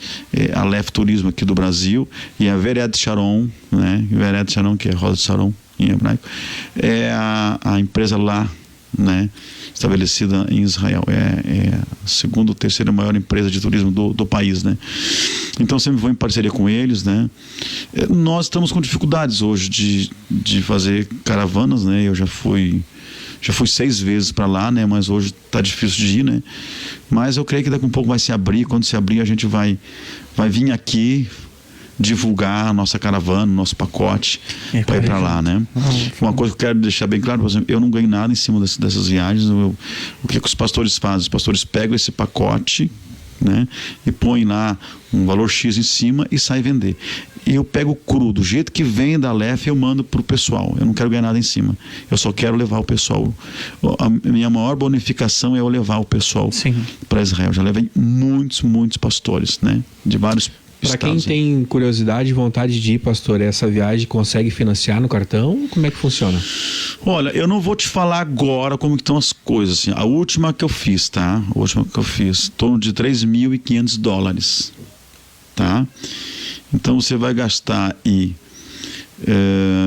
uns $1.000 mais ou menos em passagem aérea e $2.500 na parte terrestre. Tá? Então essa caravana ela é paga em 2 fases. Primeiro paga a parte terrestre, tá? Dá para fazer no boleto, né? Pelo menos assim, dependendo da caravana, dá para fazer em 12 vezes, 15 vezes, 16 vezes no boleto. Vem pro teu e-mail e tu paga. Terminou de pagar os $2.500, aí você vai pagar a passagem aérea. Quando chegar a passagem aérea, já está faltando 3, 4 meses para viajar. Aí essa passagem aérea tem que passar no cartão. Tá? Daí no cartão você faz como você quiser, 10, 12, 15, dependendo da tua bandeira. Tá? E é isso, né? A única coisa que não tá no pacote é o voo doméstico daqui São Paulo, né? A viagem inicia em São Paulo, então. A viagem inicia em São Paulo. Tá? De São Paulo para frente. Aí lá vai ter toda uma estrutura dos hotéis muito bons, de um ônibus. Conversei bastante com a irmã Rose e ela veio de lá apaixonada.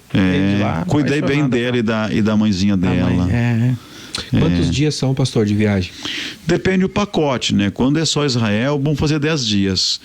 Né? E quando tem Egito, pelo menos o Monte Sinai lá, e aquela região lá, quando vai ao sul de Israel, lá o Negev, lá, e atravessa o deserto e vai lá para Eilat ali, vai lá para Tímina ali, enfim, aí gasta uns 13 dias, né? Aí tem que ter uns 3, 4 dias a mais, né? Porque daí já tem um translado um pouco maior, né? Mas hoje em dia o pessoal não consegue fazer muito mais que 10 dias, né? A vida da gente é muito corrida, né? E eu também não gosto de ficar mais que 10 dias fora, né? Separar 10 dias para ficar fora Mas já fiquei 15 lá, né? É bastante, né? Eu já fiquei 15, né? É puxado, não gosto de ficar tanto tempo não, né? Não dá.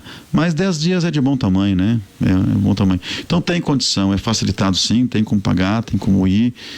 É possível, é só querer. É só trazer a existência. Confiar que a existência de Deus traz para nossa condição. O Mateus já vai, entrou no coração dele já. Não, na verdade, faz tempo, desde que quando eu conversei com a irmã Rose, e aí, na verdade, a gente coloca esse empecilho, né? A gente olha, parece, nossa, tão distante. Mas, como o Senhor diz, Deus, ele é do tamanho que a gente quer. Eu sou meio determinado no negócio, sabe, Mateus? Eu tinha um sonho de ir para Israel. Aí um dia alguém me disse, tem uma amiga assim que leva, que é a Carla e tal. Mas pena que não dá para ir agora. O pastor me disse, porque é um pacote, pastor, está fechado, pacote, tal. Disse, eu também nem tenho condição de ir, eu nem vou agora. Eu estava investindo umas coisas minhas pessoais, eu não tinha como, não cabia no orçamento, né? Faltava 2 meses para vir para a caravana ir para Israel. Me ligou um pastor, disse, meu irmão, um pastor desistiu, você não quer entrar? E eu não perguntei nem quanto era. Veio a existência. Eu digo, pode botar meu nome aí. Pode me mandar aí a ficha cadastral que eu já estou preenchendo e hoje mesmo já estou cadastrado. Vou para Israel. Pô, vejo como é que eu pago. Mas se não fazer assim, tu não vai. Em 2 meses eu estava em Israel. No ano seguinte, de novo. Eu fui 2011, 2012, 2013. Depois, daí deu umas situações aí econômicas meio complicadas, né? Aí eu acabei não indo mais. Mas depois eu fui 17, 18 e 19. Foi o ano que a irmã Rose foi. Daí não deu para ir mais, né? Isso. Daí 2020 estava programado, aí veio a pandemia e estamos por aí, né? Mas eu já estava montando a caravana 2020 para agora 2021. Mas por enquanto seguramos, né? Dá até mais vontade de ir, né? Eu tenho uma saudade lá, gente, uma saudade lá. Então vale a pena. Né? Israel não é só conhecer, Joey, Israel é sentir. Qualquer lugar do mundo você faz turismo. Aí turismo você só conhece. Israel você conhece e você sente. Como é que é? Não tem como explicar, só quem vai. Porque cada um tem uma experiência diferente. Você tem uma experiência extraordinária lá no Monte lá no Monte da Transfiguração. Você tem uma experiência extraordinária atravessando o Mar da Galileia. Você tem uma experiência maravilhosa indo no Monte das Oliveiras, você indo lá no Calvário, você indo lá no Jardim da Ressurreição, você entrar no túmulo onde Jesus ressuscitou, você andar em Jerusalém, você conhecer Caná da Galileia, conhecer Nazaré, conhecer Tiberíades, conhecer Cafarnaum, você atravessar o deserto da Judéia, você conhecer Jericó, você ter esse contato todo com essa cultura, com esse povo, sabe? É uma coisa que não tem explicação. Você vive 10 dias, por exemplo, assim, que é difícil cair a ficha, né? Por isso que é bom ir mais que uma vez, porque a primeira vez não cai a ficha. A fé é grande, né? Eu tô sonhando com uma, já estão... Não, tem que ir mais de uma, mas Mas vai, rapaz, vai. Então tá, meninos. Eu acho que tá frio, né? Olha, pastor, a prece é sua. Não me judia, né? Por favor. A prece é sua. Nós não, que nem eu, quando o senhor me perguntou, não temos hora, não temos hora, né, João? Não tem compromisso? Não. Nós temos muita gente aí. O Davi Santos também aqui, o Mateusão, Lindão, Gatão. Que é isso, rapaz? Davizinho lá de Canoas, Luiz lá é Carlos também ligado aqui, ó. Esse povo querido, abençoado. Márcia Santos também. Isaías dos Santos, Darley Silva. Não, senhor, chama o povo, né, pastor? É que quando a gente fala que o pastor Rafael vai estar, o povo sabe que vai ter uma palavra boa, né? Sabe que vai ter algo para aprender. E a gente, eu costumo dizer que eu aproveito as oportunidades, né? Deu a oportunidade, a gente tem que aproveitar. Mas que vocês continuem com esse projeto aqui, tragam gente séria, gente comprometida, né? Gente que some com vocês aqui no projeto. E aí isso vai criando uma fidelização, vai criando um perfil, uma seriedade, né? Para as coisas. Nós também estamos lá implantando lá a nossa RMC, que é a Rede de Missão de Comunicação, pequenininha, humilde, simples. O Nairo está lá me ajudando, o pastor Delmar Melo. É uma rádio, Mas rádio web ou é uma... Web. E a gente também tem as transmissões dos cultos, né? Sim. Eu quero começar também a criar, filmar e editar depois as aulas nossas também, para o pessoal poder acompanhar online, né? Que é muito importante, enfim. Sim, quem não pode ir, né? Como a igreja, a missão da Pentecostal, a missão da última hora, tem em diversas cidades, né? Tem no litoral, tem lá. Sábado, o senhor estava vendo uma igreja lá em Santa Rosa? Nós estamos, na verdade, empossando o pastor lá em Santa Rosa. Empossando isso. Ali nós temos ali, ó, na região noroeste, por exemplo, nós temos Cruz Alta, Ijuí, Catuípe, Santo Ângelo, Giruá, Santa Rosa, São Luís Gonzaga, Pirapó, Ajuricaba. Então ali nós temos várias cidades ali, né? Então tem um regional que está lá cuidando. Depois temos o Maicão aqui, né? O Maico do litoral. Sim. Nós temos a região também da fronteira, onde nós temos igrejas. Tem Argentina, se não me engano. Argentina também, o pastor Rubem está lá. Rubem Vasco, né? E nós temos Santa Catarina ali, São João Batista, Tijucas, Sombrio, Arananguá, Forquilinha, Santa Rosa do Sul, São João do Sul, enfim, tem mais ali, mas enfim. Então, Florianópolis agora, abrimos ali, rapaz. Não, o trabalho cada dia crescendo mais. Florianópolis. Depois temos aí muitas cidades aqui, Novo Hamburgo. Novo Hamburgo tem 14 congregações, né, ligadas aqui à sede, né, onde eu sou pastor. Depois nós temos aí São Leopoldo, parece Campo também. Bom, São Leopoldo, né? São Leopoldo, nós temos Sapiranga, Parobé, Taquara, Igrejinha, enfim, está indo, né? Tá avançando. É uma igreja muito abençoada. Nós temos agora ali Pontão, que está construindo uma igreja muito linda, maravilhosa. Nós temos lá, já falei da Argentina, que está sendo construída também. Nós temos lá no Mato Grosso, né? Em Coronel Sapucaia. Temos em Capitambado também ali no Paraguai, até que eu estou precisando muito para lá, mas fronteiras fechadas, não conseguimos entrar. As muitas restrições, barreiras sanitárias, né? São fortes, pesadas, né? Mas daqui a um pouco está todo mundo vacinado aí tá. Já estamos vendo uma luz no fim do túnel, né? Nós até vamos fazer a nossa convenção esse ano, que o ano passado foi bem difícil, né? A gente vai fazer 6 convenções regionais para atender o pessoal, né? E a convenção é algo... Eu vou dizer uma coisa para o senhor, pastor. Eu me lembro a primeira convenção que eu fui. Eu lembro vocês cantando na convenção. Isso, nós fomos lá para cantar. Na verdade, nós fomos na convenção e cantamos. Eu fiquei olhando... Eu olhei e disse assim... Até eu falei pro meu cunhado, falei pro Rodinho, disse assim... Rapaz do céu, que culto! Como fazia anos que eu não via um culto. O povo da missão é doido, né? No ginásio lá no isso, no escolão lá, no Marta Teco lá, os mais antigos. Isso, acharam Tec-Tec. Eu ia falar Tec-Tec, mas devem achar que eu sou mais velho do que eu. Então, né? E eu me lembro que eu cheguei lá e foi, rapaz, era um domingo de tarde, um calor, rapaz, e aquele calorão, e o povo dançando e o fogo pegando. Eita! E eu disse, nossa, rapaz, que culto, que convenção. E foi assim, ó.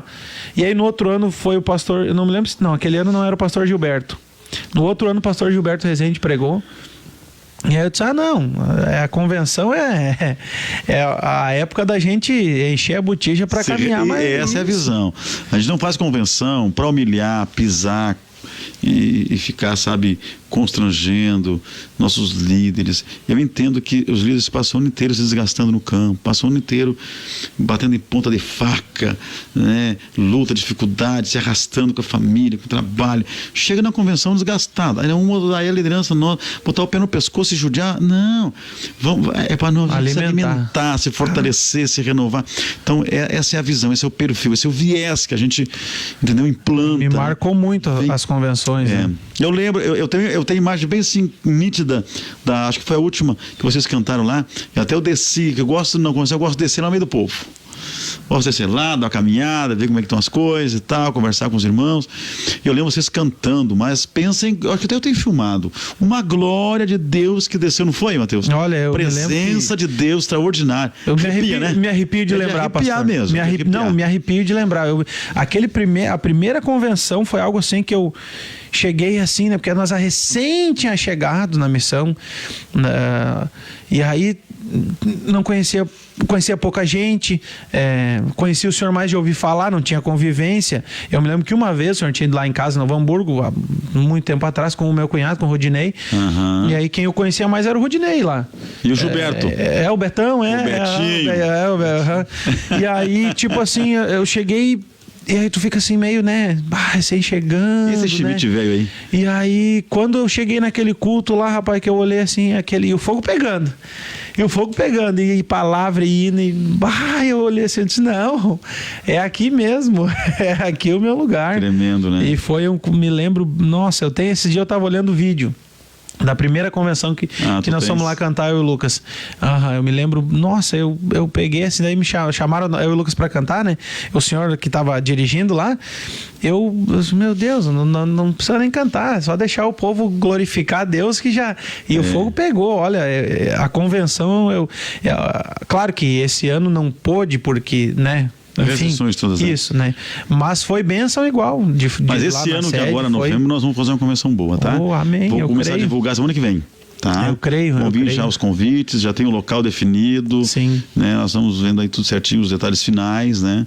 E para nós voltar a ter uma edição. Não, e aí o senhor vem aqui para divulgar com a gente aqui. Eu até falei com o pastor. Vamos aqui fazer um convite para Mateus e Lucas, ver se eles se humilham para nós, né? É só chamar. Eu falei com o pastor Jair, eu disse assim, o pastor Jair, que é o vice-presidente, né, da igreja, eu disse, pastor, o pastor Rafael vai lá quarta-feira, mas o senhor também já se programa aí, que queremos o senhor lá no programa, né? Já se agiliza na data aí pra vir aqui. O pastor tem uma voz de locutor, né? Não, o pastor é... Jardim Robalta, tá aqui ligado com a gente. Pastor Luiz Gaspar, nós estamos com o núcleo de oração, de culto lá em Campo Bom também. Pastor Delmar Melo, esse pastor Delmar é grife, pastor, né? Delmar é o do programa, o homem é diferenciado. Não. É uma bênção de Deus. Verdade. Mas, pastor, da minha parte, só lhe agradecer Sim. do fundo do meu coração. Eu que agradeço. Pelo tempo que o senhor disponibilizou de estar aqui juntamente com a gente, né? De estar conosco aqui numa noite fria que o senhor poderia estar em casa lá no fogão a lenha, confortável, mas a tua casa é confortável, Mateus. Tua casa é aconchegante. Nossa, pastor. Tem um fogão a lenha maravilhoso aqui, uma comida excepcional. Eu não vejo a hora de vir de novo fazer um programa aqui, hein? Não, já vamos marcar. Não, eu sei agora que eu sei que a agenda é apertada, né, João? Já vamos marcar agora pro próximo, já não sai daqui sem agendar o próximo. Eu lhe agradeço muito, pastor. Que isso, Mateus, eu que agradeço de coração. Lhe agradeço pela disponibilidade, né, pelo carinho que o senhor sempre demonstra a nós, a mim, ao Lucas. Eu disse pro Lucas, olha, rapaz, não tem como, a gente fica até constrangido pelo carinho. É um pastor que abraça a gente assim que a gente fica constrangido, né? Né? Cara, a gente tá recém começando e alguém que tem uma história já, um ministério, olhar assim pra gente com o carinho, com o respeito, com o amor que o senhor olha, e são poucos. Que normalmente quem tá lá olha assim, e o senhor olha que isso, um nível assim que a gente fica constrangido. Então eu quero lhe agradecer de coração. Ser a mesma pessoa em qualquer momento da vida, né? Pelo senhor disponibilizar esse tempo aqui com a gente. Vocês são presentes de Deus para nós, né? Vocês são filhos que Deus, né, deu pra gente cuidar. E eu não posso deixar de dar um abraço aqui no Gilmar Silva, meu amigo. Pastor Gilmar, com quem tivemos hoje de manhã. O tempo é seu, pastor. Estivemos juntos hoje de manhã. Gilmar, um abração, um beijão no seu coração, tá? Muito bom. Esse menino aí é de ouro. Bênção. Joio, prazer te conhecer, tá? Pastor, prazer é meu. Quero agradecer ao senhor pelo carinho, né? De poder estar entrevistando o senhor, hein? Pastor que tem 34 anos de ministério. 33 já, né? Fizemos agora. 33 anos. Então, 34 de casado. 34 de casado. É um prazer mesmo ouvir a experiência do senhor. E lógico que agradecer a Deus, né, por ter dado essa oportunidade para nós de tão pouco novo assim, né? A gente voa muito alto. É só um presente de Deus mesmo para ter recebido o pastor Gilberto e o senhor, entendeu? Porque a gente já tem um pouquinho de estrada de fé também, e a gente sabe que é pelo ouvir que a gente conhece, né? Então, ouvindo o senhor, ouvindo o pastor Gilberto, a gente foi muito um presente que Deus trouxe para nós, porque as experiências a gente sabe que são homens maduros, alicerçados, entende? E estão voltados justamente para o nosso projeto, que o nosso projeto é levar Jesus até as pessoas, fortificar a fé daqueles que estão vindo. Eu sei que o senhor tem noção disso, daqui a uns anos o senhor não vai estar mais na frente do ministério, né? Mas o senhor com certeza passou e vai passar a experiência para outras pessoas que vão assumir, né? Deixar um legado, né? Deixar um legado. Isso então é muito importante, né? O senhor compartilhar com nós aqui essa sua experiência. E se Deus quiser, quem sabe não podemos ainda ir junto em Israel, né? Vamos sim, eu creio. Tá fechado. Eu já tomei posse. Vamos fazer um podcast lá em Israel. Amém. Glória, tá fechado. Fazer um podcast lá em Jerusalém. Jesus. Eu arrumo 2 ou 3 concordarem na terra, tá concordado no céu, não é assim? Como é que o senhor disse do Deus que a gente vê, como é que é? Ser, né? Trazer a existência. Existir, não ter. Sim, existir, né? Existir, vamos. Então tá existindo um podcast em Jerusalém. Amém. Não vai ser. Eu dou minha palavra, eu arrumo uma sala boa, com internet boa, e a gente faz lá. Vamos sim. Aí convidamos um judeu abençoado para sentar com nós lá e vamos bombardear de pergunta a ele. Claro, a gente tem que aproveitar as oportunidades, né? Eu me sinto honrado mesmo, pastor. Já botamos a cara da Maceno sentando com a gente. Claro, ela é humilde e simples, ela é demais. Acompanha ela no Face, ela sempre, os videozinhos de história ali dela explicando e fazendo lá agora, claro que não, né? Porque não teve mais como, mas quando ela ia sempre nas viagens, eu ficava olhando, porque na verdade, eu que ainda nunca fui, aproveito para já ter uma noção, porque eu tenho convicção que ainda vai chegar a minha vez. Com certeza. Ainda vai chegar a minha vez, tá? Deus vai trazer a existência. Nenhuma dúvida. Nenhuma dúvida disso. É isso aí. Obrigadão. Então tá. A noite está chegando. com muita friagem. Frio. E eu venho bastante. aqui tem que ir para casa, né? Não, bênção. Então, o venho 5.2 tem que ir para casa. É isso aí, pastor. Quer fazer as suas considerações finais? Obrigado, queridos, tá? E também a todos que estiveram aqui conectados com a gente. Vamos compartilhar, vamos acreditar no projeto Livres aí, né? E eu tenho certeza que essa ferramenta vai edificar, vai alcançar muitas pessoas. Eu tenho certeza que pessoas que nos ouviram aqui hoje, né? Elas vão ser edificadas, vão ser alinhadas e vão ser alcançadas com algum tipo de bênção na vida delas. É essa a nossa intenção. Sim. Ninguém deve vir aqui para uma projeção pessoal, mas vamos exaltar ao Senhor. O nosso slogan é Semeando Jesus, né? Gente, então é isso aí. Quero agradecer a você que esteve aí durante esses 15 minutos, né? Porque, olha, eu acho que não deu 15 minutos essa live, foi muito rápida. Quero agradecer a vocês, meus amigos, minhas amigas que estiveram conosco, né? Agradecer ao pastor Rafael.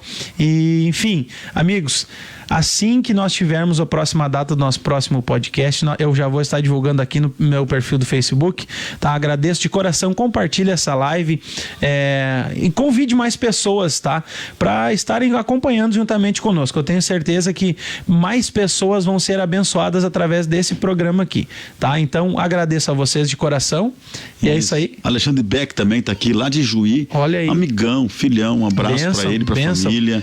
Deus abençoe vocês no aí. No próximo programa já está convidado para estar juntamente conosco, com a gente, acompanhando. Aí, tá? Compartilha aí, tá? Gente, muito obrigado, tá? Muito obrigado de coração a todos vocês. Um grande abraço, que Deus os abençoe em nome de Jesus Cristo. Em nome de Jesus. Amém. Amém.